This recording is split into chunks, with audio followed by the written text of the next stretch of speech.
Masih adakah lagi kuih berharga RM1 sepaket? Seorang peniaga membuktikan bahawa dalam berdepan peningkatan kos bahan mentah, kuih semurah itu masih lagi boleh menjana keuntungan. Laporan Nur Alia Ramli. 25 jenis kuih tradisional dan moden berharga sepaket RM1 menjadi tumpuan pembeli ketika Ramadan. Paling laris onde-onde, kek batik, sekaya dan butir nangka.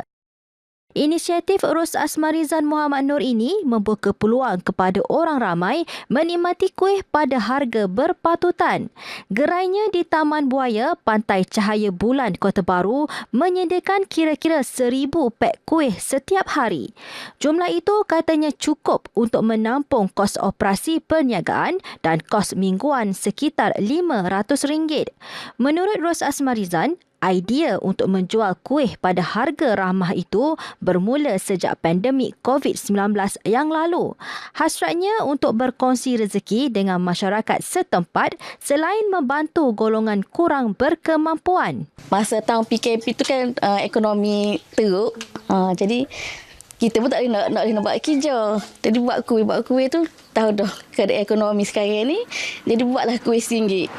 Jadi orang yang beli pun tak kira tahap lah. Budak-budak pun beli RM1. Dia mampu beli. Alhamdulillah ada juga untuk, tapi tak banyak. Tapi moga kami pergi dengan niat asal kami nak kongsi rezeki. Jika bukan bulan Ramadan, perniagaan diusahakan bersama-sama ibu dan adik-beradiknya ini ada menjual masakan barat dengan 3 menu pilihan pada harga RM10 sahaja.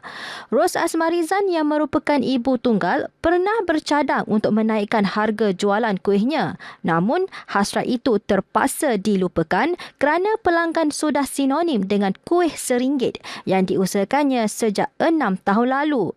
Sementara itu, pelanggan berpuas hati dengan harga murah yang ditawarkan, termasuk kepelbagaian pilihan dan rasa kuih yang enak sebagai juadah untuk berbuka puasa. Boleh murah dah sejak zaman ni kita boleh pilih banyak kuih boleh pilih hot ni. Payah nak jumpa dah dah. Orang kira lah payah nak jumpa dah.